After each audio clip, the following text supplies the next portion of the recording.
share my screen.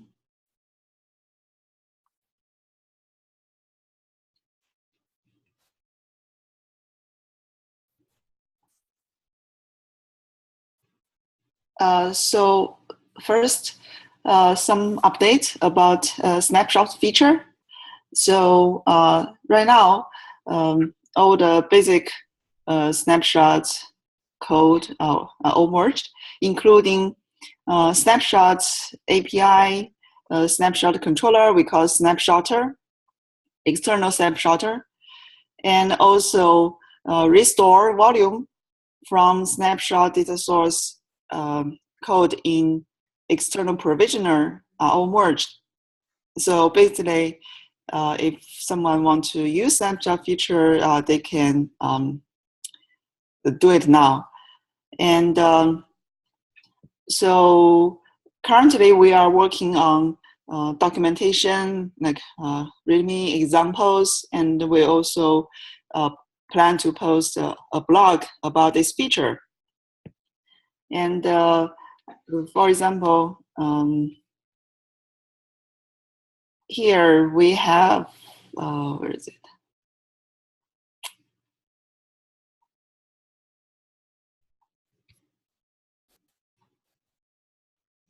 Here. So for external snapshotter, right, how to build it. It's very similar to external attacher or external provisioner. And how to start it with some command line. And also, if we you have some driver available, we will have an example how to deploy it. Right now we have the GCE PD driver. It's not merged yet, but I think it will be soon. And we have example how to deploy it. And I think Jing also have example of host path and probably Cinder. And then anyone who interested using it can follow those examples. And the rest, I think, probably we're all very familiar with how to create PVC. And then when you have volume, how to create snapshot class and create volume snapshot and delete it.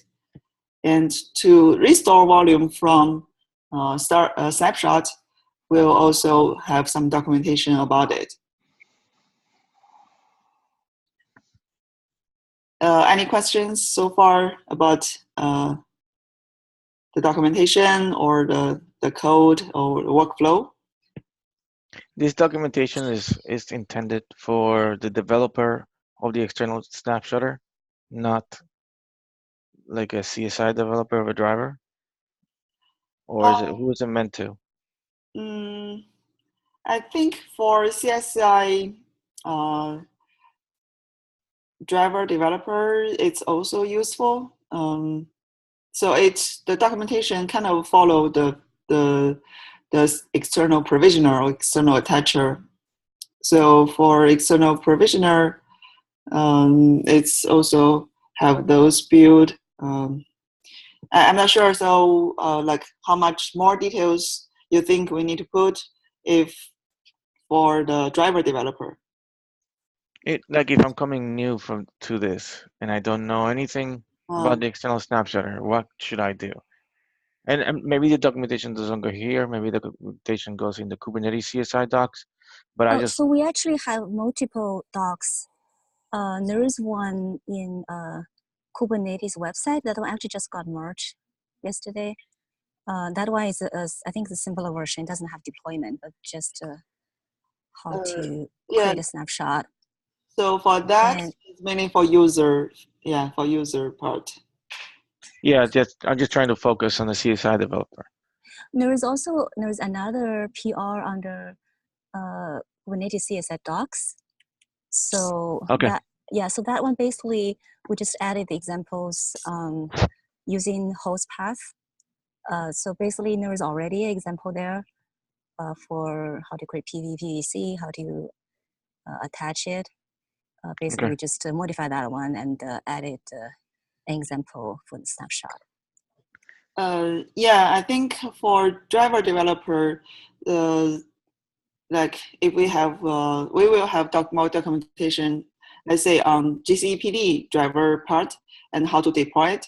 And if you want to develop another driver, so it should be very similar. So would be useful, like if they check the, let's say, other drivers, available drivers. I mean, I'm not really focused on the developing of the driver because that's, as far as I know, it's a CSI compatible, right?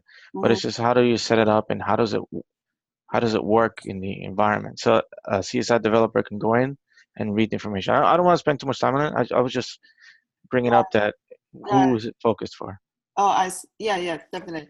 So I think we should cover for users documentation and also for like a driver developer documentation, how to deploy it. So like I said, for example, GCPD, we will have example how to deploy it and have some documentation and maybe have kind of a general documentation, like overall, like no matter what kind of driver you use and how to deploy it, we can also probably add some content related to that. Thank you. Yeah. So just added a few PRs there. Docs PR that are we already submitted. And Kubernetes CSI? There's one for, there's one under Kubernetes CSI docs. Okay. There's another one under Kubernetes website. So I just added that in this.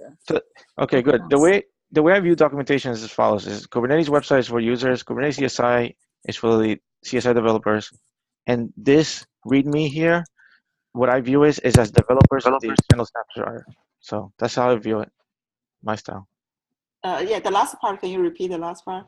Yeah, the last one is that this README is focused on developers of the external snapshotter. So if you come in as a new developer of the external snapshotter, you want to know how you test your code and things like that. This is a good README. You see what I mean? Okay, developer of the snapshotter. Yes. Okay, so you mean they may need to implement their own snapshotter? No. Like if somebody wants to come in and help the community and be part of the external snapshotter team, how do they come in and test their code and do this? To me, the README in the repo is part of that to bring that new developer in. Oh, okay, I see. Okay, sure.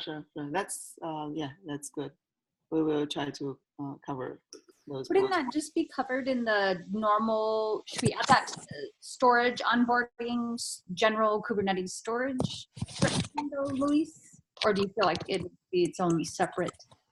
Well, each repo right now in Kubernetes CSI has its documentation dedicated to that repo developer.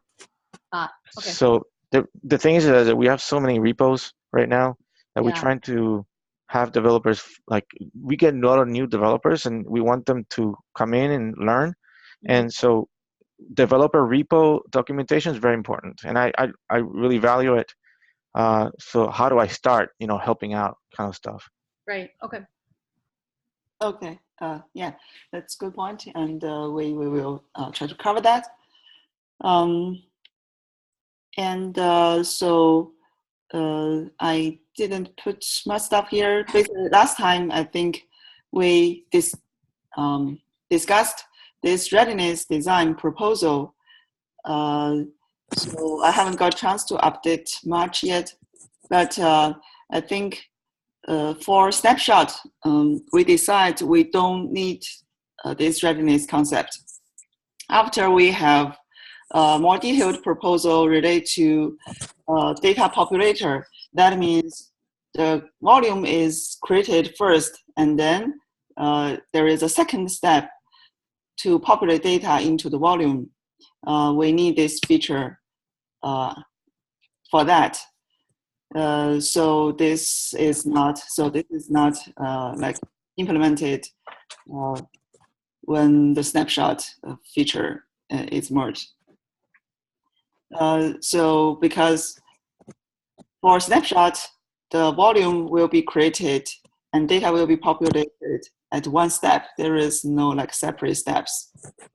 And so we need to basically tell users you must have a newer version of provisioner so that you can be able to use the snapshot feature. And as long as your provisioner like has restore snapshot to volume functionality, right? There's no need to check the data is populated or not, because if it can support snapshot, then data will be populated definitely. But for second step of data populator, then we will need this readiness check so that we know when the volume is ready to be used. Any questions for this feature part? Just a quick question. Yeah. I'm trying to understand why this is a Kubernetes project. Like maybe I'm coming in too late, but to me it sounds like it's like a cool feature. Like I definitely think it's a great feature, but I think it's something on top of Kubernetes. I don't know if Kubernetes should provide this. Am I wrong? I don't know. If I'm wrong, then that's fine. So, I talked with Jordan Liggett a little bit last week. Well, Okay. quite a bit actually about this, and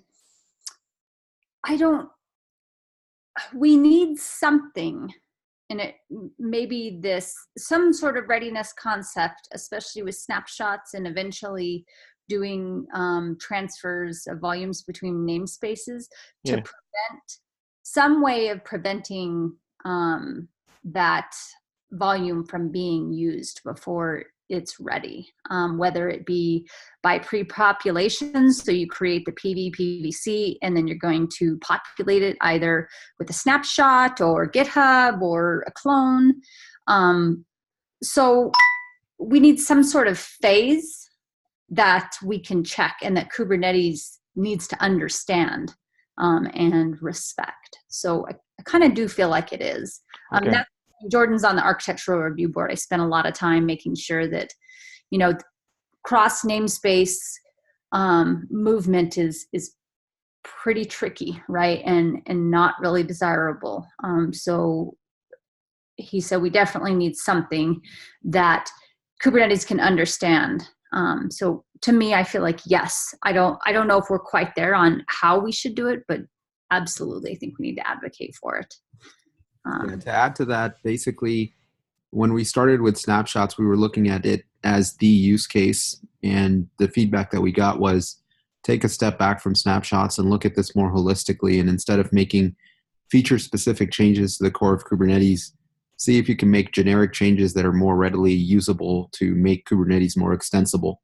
And so in this case, what we realized is for most of snapshots, we could have it external, but we needed one hook into the life cycle of the volume to be able to populate it. And that population step is not something that's unique to snapshots. It can be generally applied to other use cases, including cloning and all the use cases that Aaron mentioned. And so it's better for the Kubernetes core to have a more generic hook that we can reuse for future use cases. And Jordan did give me a couple examples of cross namespace API things today that exist in Kubernetes. And one was like granting permissions to service accounts across different namespaces. And the other one were network policies with label selectors. So that still isn't, that can speak to different pods across namespaces. So those aren't exactly what we're trying to do, but it does kind of set a precedence for the introduction of moving things within namespaces. That might be useful even outside of storage. But I think storage is still unique because we're still binding something in a namespace to something that's global, right? And so in all reality, we're more moving claims, right? We're trying to just change the ownership. And so I guess those two examples with the permissions for the service accounts and the network policy is similar, right? We're just changing permissions of things across. Okay, so you're talking about two things. Please let me know if I'm getting this right. There's two things here in this proposal. One is the ability to take something from one namespace and move it to another, like become part of not be namespaced. Is that right? And then the second is to populate the volume with data, right? Well, and no, that is exactly right. The Architectural Review Board doesn't love the idea of moving. Like, if we can in any way not actually move anything, if we can initiate things within where they're going to stay, that's desirable. But if we can't, this whole phased concept is critical in that it might be created in this namespace, but it's completely unusable to anyone having this date on it before it's moved. Because then if it's bound and unbound and a pod's using it, then we're talking about a whole bunch of other problems that we cause in the system. So no, you have it exactly right. The ability to move something from one namespace to the next without it being used yet. So it's bound, because it has to be bound in order for us to populate it, right? Yeah. So that's the whole crux of what is wrong. If we could populate it when it's unbound, we wouldn't have this problem. But since we have to bind it, we also have to say, okay, I'm going to bind it so I can populate it, but I only want this specific namespace, or so on and so forth, to be able to use it once that process is complete. So we need got it. It's almost like you have a new move into a namespace where automation takes over and something populates it, moves to an area. I got it. Okay, so thank you for explaining. I sorry to take your time. No, I think everyone should ask questions, because it's for everyone. So I appreciate. Yeah, no problem. Thank you. Thank you for great discussion. So basically, this readiness checking, right, give us like kind of a condition that additional condition to see whether the volume can be used or not, except just currently like a bound phase. So apparently bound phase is not like enough to support these new features. And also like attach controller needs some kind of information to know when to attach, when to detach. For data populator, it's different from like normal attach detach workflow. Right now, attach detach controller will check whether the volume already bound or not. Then it can attach. But for data populator, things like get changed. So we need to have some additional information to enable that. So I think hopefully the next meeting will have like more design and more detailed design related to this. And also actually for Snapshot itself, we are saying the first version, we don't consider finalizer. But I think after these code are ready, we need to start work on something related to that, like the finalizer. I'm also working on automation controller. So the code almost ready, but need more testing. And the current thoughts about automation controller is it will be packed in the same package of Snapshotter. So then if you deploy a Snapshotter, it's also automatically deploy the webhook for the automation controller at the same time. So any questions about that idea, like automation controller or finalizer? So I think I will probably give like a demo or some example of automation controller, what it will do. Basically, it's do some like checking whether your YAML file is correct, whether the PVPVC is correct when you try to take a snapshot of that volume. And also it can be used to assign a default snapshot class to the snapshot. Currently, all these logic, validation logic, and add a default snapshot class to the snapshot object or embedded into the controller code. Then that means you create a snapshot API object first, and then controller will check. For the mission controller, it will, before you create the API object, it will do the early checking. And if anything wrong, it will fail to create the API object. So user don't need to like worry about deleting the object. So part of that is whether or not they have the permissions to be able to snapshot, or you said they check the YAML and the PVPVC. Is it just checking it for required fields, or is it actually validating permissions? No, it's not. We didn't add permission parts. Right now, it's basically checking the fields and also whether PVPVC exists or PVPVC like a bound before you take snapshot. Make sure the volume is ready to be snapshot. So for permission part right now, I think it's very simple. It's just if you have the access for the namespace, right? You can take a snapshot of the volume in that namespace. So any thoughts about questions about the permission to take snapshots? Yeah, we didn't, I think we didn't really think much about whether we should have additional like a permission checking for taking snapshot.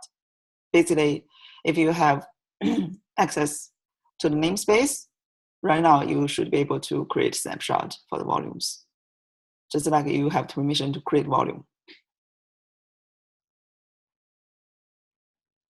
Okay.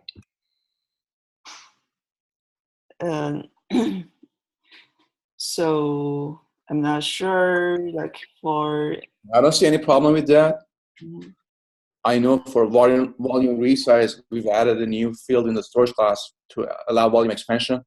We can follow a similar model here, but I don't see it as a security sensitive issue or anything like that. If you take a snapshot, whatever space you use for snapshot would count against your quota. So it's up to user whether they want to take snapshots or not. And some admins may want to restrict it if it's a performance sensitive operation on storage backends. So that might be one incentive if admins want to restrict taking snapshots. But other than that, I don't see any issues. Okay. So yeah, like a quota, also something I think we also need to probably add it as a feature for snapshots, because once you take snapshot, right, you definitely use some storage quota. You don't want to use up your storage for like just storing a lot of snapshots. If you system like periodically taking snapshot, and we should like restrict how much space you need to use can be used for taking snapshot. So there are quite a lot of like things we need to do as the next step. So after this initial snapshot feature is available, and all like suggestions are like welcome for us to improve this snapshot feature. Would we just put that under the storage resource quota? Is that what you're thinking? So it would be structured similar to that, in that it would restrict the number of snapshots and the size, just like we restrict the number of PVCs and the size? Is that kind of what you're thinking? Yeah, currently I'm thinking in that way, yes. So it's quite similar, but what we have now, right? We have some quota for the number of PVC you can create it, and the total size of PVC you can create it for each snapshot, each storage class.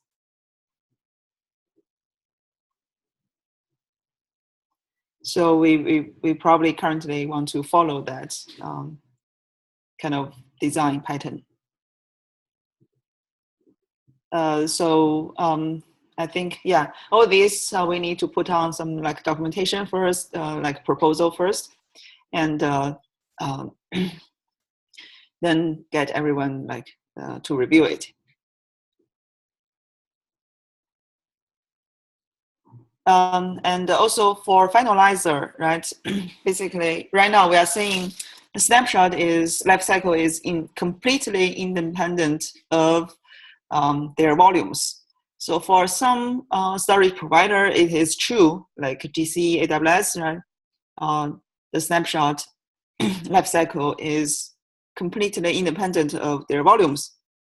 But for some others, those are like, it's not true. So you cannot delete your snapshot. You cannot like just delete or your volumes, right, without affecting the snapshot. So anyone like have some requirement for that part? I'm just like gathering thoughts about that. Yeah. Yeah, in Cinder, you can't delete the volume if snapshot is there. It's actually blocked.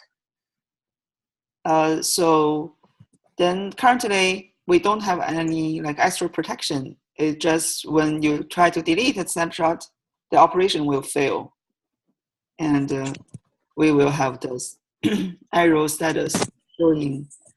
I think the arrow. Well, we talked about that before, right? The trick is if you have, depending on the back end, you may not be able to do that delete as an independent operation, right? Right. So deleting of the volume. I just want to make sure we're talking about the same thing. Deleting of a volume if it has snapshots, right? Yes. Either one may be true depending on the back end device. No, but you can delete a snapshot. You should be able to delete the snapshot anytime, depending on the. Are you saying maybe it has a dependency on all the snapshots? Correct. Yep. Correct. Sorry. Got it. I should have been more clear. Yep. Yeah. I don't think we have addressed that part yet. Right now, snapshot won't be dependent on another snapshot, at least for now.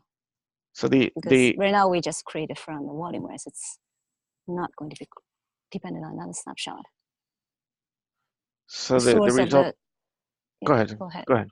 I was just saying the source of the snapshot will be the volume, so that's only dependency. It's not going to be dependent on another snapshot, unless if the backend is doing something like incremental.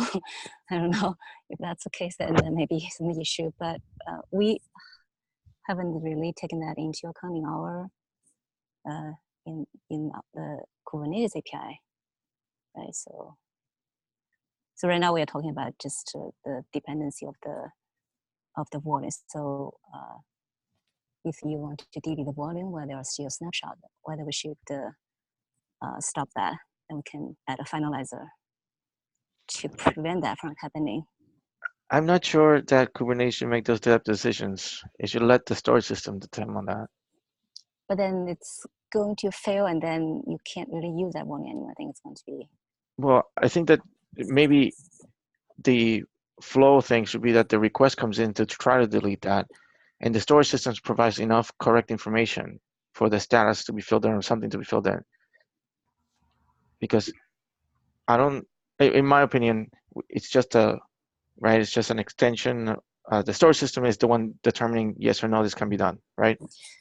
Does this? I don't know if this can be done through some kind of capability reporting first. Check that first before and then decide whether you should prevent it or not early on. Right.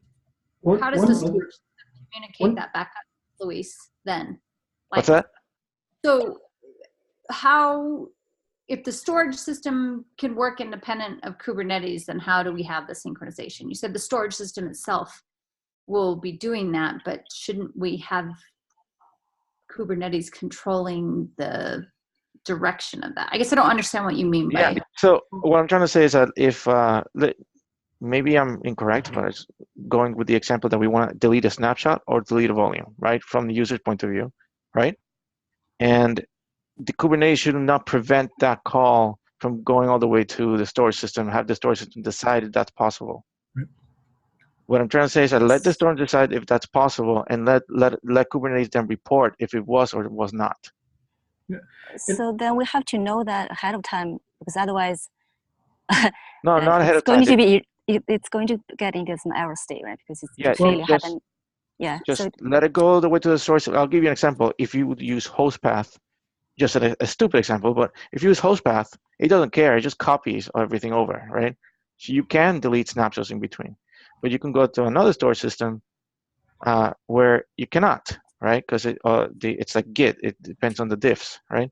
So I'm just saying, like, maybe we shouldn't put too much intelligence into in between. Let the storage system decide. Now, how do we report back errors or anything like that? I don't know. I'm just trying to move the direction towards let the storage system decide. And I think I would definitely agree with that. The more we can leave up to the storage system, the better, and leave out of Kubernetes, the better.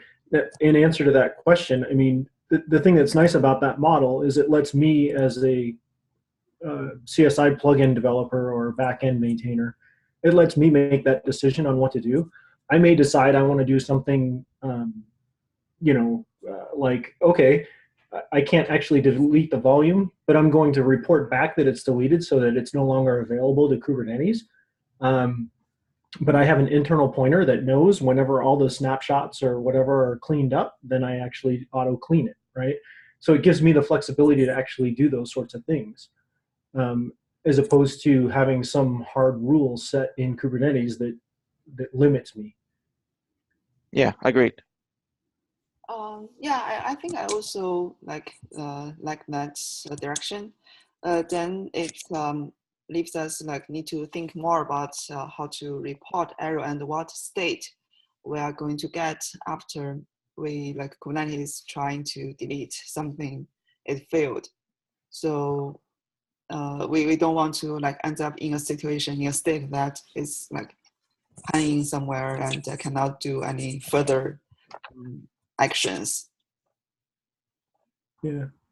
So it's not a failed state, but we still delete that object from the database. No, it's not necessary. Maybe the volume still there. It's just you cannot delete now, right? It just tell you cannot delete now, and the object is still there. You can still use that object. For example, you can still use that volume to attach it and use it. It's just tell you cannot delete now. So you suggest? Yeah, I was actually just giving a suggestion of something that I would probably do, for example, in my backend, in my plugin. And I would like to have the flexibility to do that. I'm not necessarily saying that should be a spec or something that should be required or anything like that. But I think it should be, in my opinion, the plugins should be a place where there can be some intelligence. I mean, if they're just strictly an interface and a pass-through, there's not a ton of value there, right? Yeah, then the driver just like return some response, right? So Kubernetes can understand what's going on, and Kubernetes can also show based on the response from the driver. Right. So John, you're suggesting basically, okay, we will return saying it's deleted, but the backend actually it's not deleted. So and then the driver knows. No, I'm not Is that what you were? I'm suggesting that all that matters from Kubernetes perspective is that it doesn't try and determine what to do. It just issues the call down to the plugin, and then it's up to the plugin. But we need to get some response code saying it's success or failure, right? So that's what I'm asking. What are you suggesting there? Let the driver decide. Yep, that's exactly. Right, but we need to know whether to remove that object API object from it. Yeah, if the driver we said correct, then you delete it. Okay. Yeah. If driver says failure, then what? You just don't. But then that's the part where we need a way to bring back status notification back to the caller, back to the requester. In general, I'm not quite sure in this middle state. I'm not quite sure. So what we can do is if you try to delete and we're unable to delete, mean we don't get a successful response. We leave the object as is, and we generate events to indicate what happened.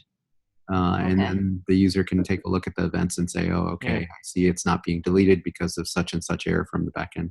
Yeah, it's just as if like a disk died. It's just, you know, some error had to be reported. We still need to support that anyway, right? Would it be terrible to introduce the pending concept to the delete, just like we have on the create? Well, but I mean, we kind of do have a pending general state for like claims. It'd be similar to that, right? Like, yeah, what I'm saying is a pending delete, right? So if we want to get hung up on this specific case, right, you could have something like a formal pending delete that, for all intents and purposes, means okay, you probably shouldn't be trying to reuse this or pick it up anywhere else or anything like that. It's not actually gone yet because there's something we don't care what that's keeping us from actually doing the delete on it. But I don't know. What would be the benefit of airing out versus pending? If we just penned, can we not resubmit it? So yeah, I was so personally, from my perspective, I'm absolutely fine with just returning an error or letting the driver do something else, whatever. But I can see that does have some issues. So the delete pending seemed to be an interesting general purpose additional state that I think was where we were going. So I think you are suggesting, because this delete pending, because since controller will keep trying to delete at any moment, so it might delete. So like detached controller should not, let's say, at that moment try to attach and use it, mount it. It's correct. Dangerous. Yep. Correct. Okay.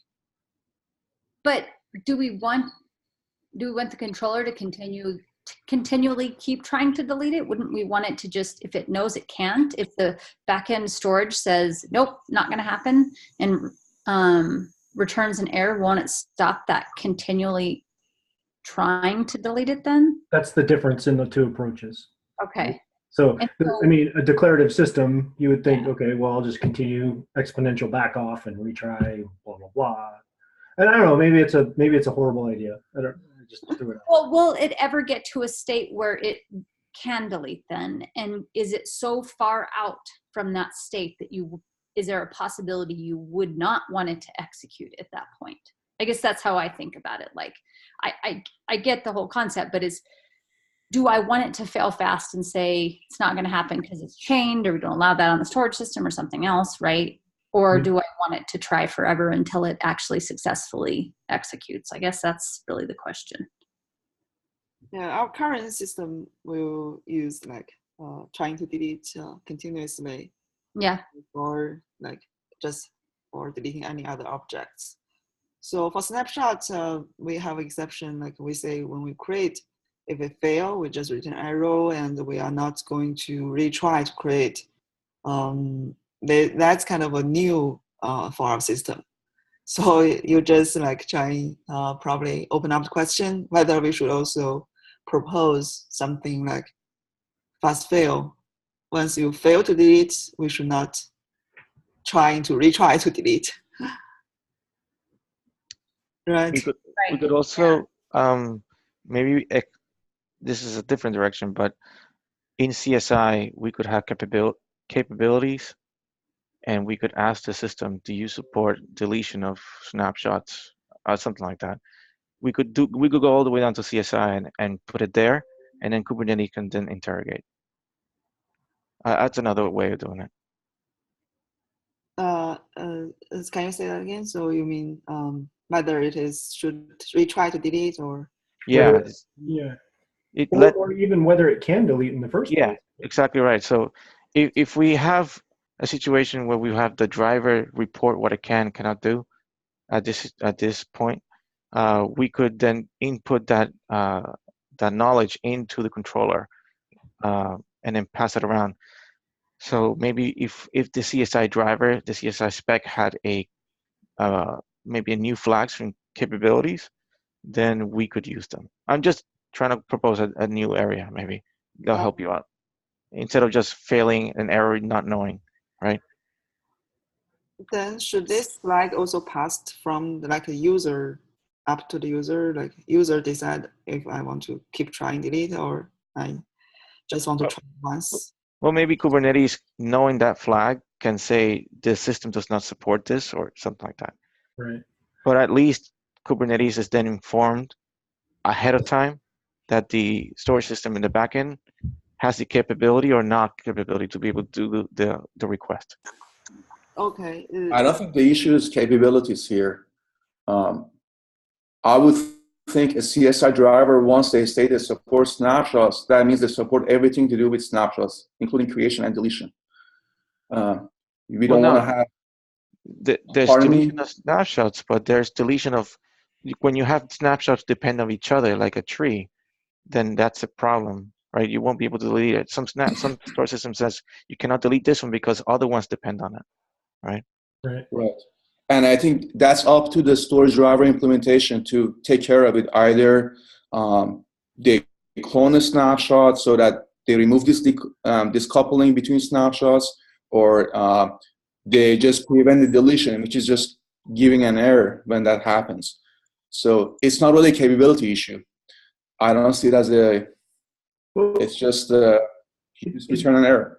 The only reason it becomes a capabilities issue, so I think this is another alternate compromise, right? But remember, the whole thing is going back to the question of, do you try and actually control these things and make these decisions in Kubernetes, or do you do it in the plugin? And let's say you do it in the plugin, then what's the correct response? Depending on, some people have the perspective that failing it is not a good response. Some people think that that's okay. Capabilities kind of clears some of that up. I don't know. I do like the, my position on this is, whatever we do, the less state and intelligence we put into Kubernetes, the better. Right. Yeah, I agree on that. Okay. Yeah, I think the retry logic should be part of Kubernetes. Like this whole declarative model of arriving at the desired state, that should be part of Kubernetes. It shouldn't be part of the CSI drivers to have this retry logic to do things. So if no, you yeah, want, I definitely agree with that. Absolutely. I'm just trying to have Kubernetes not make a decision on, is this possible or not? I think it may be tricky to report those capabilities, right? So whether you can delete a volume that still has snapshots, then Kubernetes needs to first check whether there are any snapshots on that volume, and then ask, because otherwise, sometimes you are supposed to delete it, sometimes you're not supposed to, right? So it's not like the driver can give you an answer that works for every volume, right? So who is going to do that check? Kubernetes is going to do that check first. Yeah, I think this capability, we need to think a little bit more. So because if we add too much those kind of capabilities, right, every driver is different in some way. So it's, yeah, I agree. Become a little bit too much. No, I was just just coming up with another model. Brainstorming. I like to just leave it to the plugin. And if it's a fail, it's a fail. Yeah. That part I think we kind of all agree. We should go that direction. And then it seems like finalizer so far, we don't need like a lot like finalizer currently similar, like used in pod or like PVC to prevent that. So, but again, we will have like more formal proposal and to write down all the details, then see like anything we are missing. Does this sound okay for everyone? Yeah. Okay, great. Yeah, I think I should take us some help for taking notes, because we had a lot of very good, interesting discussions today related to like the next step. So hopefully I can like remember all the details and so put on the notes. And so right now I don't have other like topics. Anyone have some other like things related to what we have discussed, or other topics related to snapshots? I just have a quick question. Yeah. And just reconfirming, in 1.12, what is the status of snapshots is that it depends on CSI driver with 0.30 support and external snapshotter to be in there. Is that correct? Yes. Yes. Okay, and that means that the external snapshotter we consider in alpha state, you would think, or in beta state? Alpha. Alpha. So that means that snapshots is really an alpha feature in 1.12. Yes. Right. Correct. Okay, just confirming. Right. So all these we need to put documentation, like just have very clear states. So that's what we are going to do this week. Definitely on those documentations. Any other questions?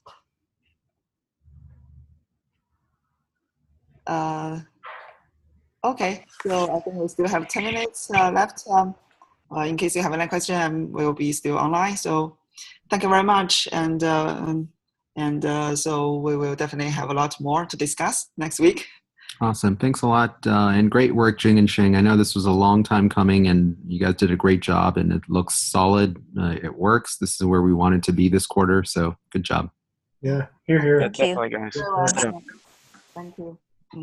Bye. All right. Take care. Bye. You too.